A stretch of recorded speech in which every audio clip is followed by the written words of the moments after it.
Those of you who know me know that over this last year, this concept of contemplation has been a really important concept for me. This idea of sitting and contemplating and listening for direction that comes to us from God. It's been really, it's been a part of my own spiritual journey, my own personal spiritual journey. Some of it started with my star word from last year, which was solitude, and this idea of experiencing moments of solitude and quiet was so important. Now that it's something that I've done a lot off and on throughout my whole life, where I would spend kind of a quiet time in the morning and that kind of thing. So that part wasn't brand new. What was brand new is some of the intentional parts of making sure that when I had that time, I wasn't just being still or being quiet or reading the Bible or praying or something like that, but I was really doing my best to connect with what God was calling me to do. And there's been some days where I've been better about that than others, but that's been kind of, like I said, a part of my spiritual journey. Well, again, those of you who know me also know that I've kind of become a big fan of Richard Rohr's work and some of the stuff that he's done through the organization that he has called the Center for Action and Contemplation.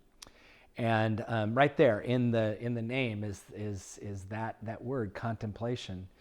And Rohr, in a recent video that he did, or a recent devotional that he did, talked about how important naming that center was for him, because he said those were two elements that he was hoping would bring some spiritual balance to not only his life, but also to others.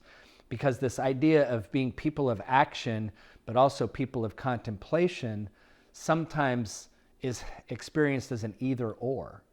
In fact, he said that he's witnessed, this was a part of the quote he said in his devotional, he says, "I have witnessed how many of us attached to contemplation or to action have done so for the wrong reasons." He says, "Introverts may use contemplation to affirm quiet times.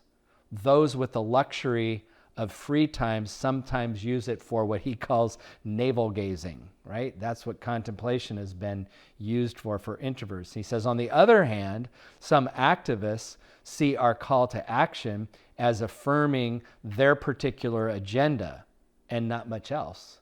So he talked about how when he made this, how both of these things were so important to him, and this balance of both these things were important. Yes, we need to be people of action, but we also need to be people who would take time to contemplate what that action should be and seeking God out. Yes, we need to be people who would seek God out, but ultimately, if it only is to fill our heads, our own personal life experience, and it doesn't move to action, we're going to be in trouble. So he says we need to balance this out. We need to have times of contemplation where we're deliberately seeking God and we're detaching ourselves from our own sense of selfishness, our own self-image. The promises are out there of the world. We need to detach ourselves from that. We need to focus on listening to the voice of God.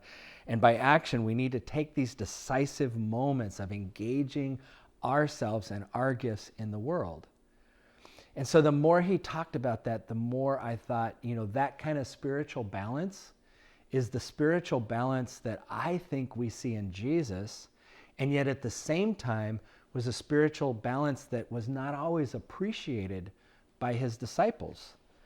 And it took me right back to a scripture from the very beginning of Jesus' ministry from the Gospel of Mark. There's this moment in the ministry where Jesus is just starting out, and he's just now extended the call of discipleship to Peter and Andrew and to a couple others, and they've just begun that journey of discipleship with them. But in the middle of this time where he's beginning his preaching tour of Galilee, this is what happens. So Mark chapter 1, verse 35, it says, "In the morning, while it was still very dark, Jesus got up and he went to a deserted place, and there he prayed. And Simon," that's Peter, one of those first disciples, "and Simon and his companions started to hunt for Jesus.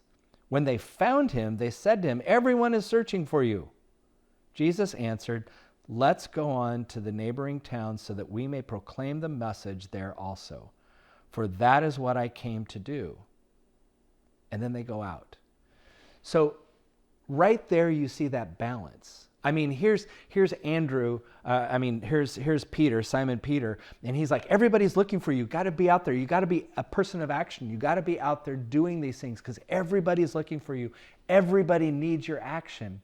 And Jesus does say, yes, now it is time for me to go out and do this action. It's time for me to go out and preach and teach. But what did he do first? He went to a deserted place all by himself and spent time seeking and listening for the voice of God to guide him. You see that balance? That balance that's there is a balance that we desperately need to have in our own lives. I mean, it's great to be people of action, but if we are just acting out of our own sense of understanding our own self-image, our own, the things that make us most passionate about without really considering the big picture and maybe what God's calling us to do, we're missing out on so much. And if we have this wonderful spiritual life where we spend lots of time contemplating God and reading scripture and praying, but we don't take that out into our everyday life of action and interaction with one another, then we're missing something as well. Having a balanced spiritual life is so important for us. Having that quiet time, having that places where you're interjecting your life into the world, both are so important. And so that's perhaps the challenge that I have for all of us. You know, I said that my word last week or last year was solitude. This year it was zeal. I mean, really, that is those two words right there, combined with one another. Being zealous, being out there, being bold, and being a person of action, being in solitude and contemplative and taking time to consider God. It's almost as if God says, you know what, Scott, it's time for you to be balanced. This year I will teach you about solitude. Next year I'm going to teach you about zeal. Perhaps somehow this year is the year that both those things come together. For me, and maybe for you.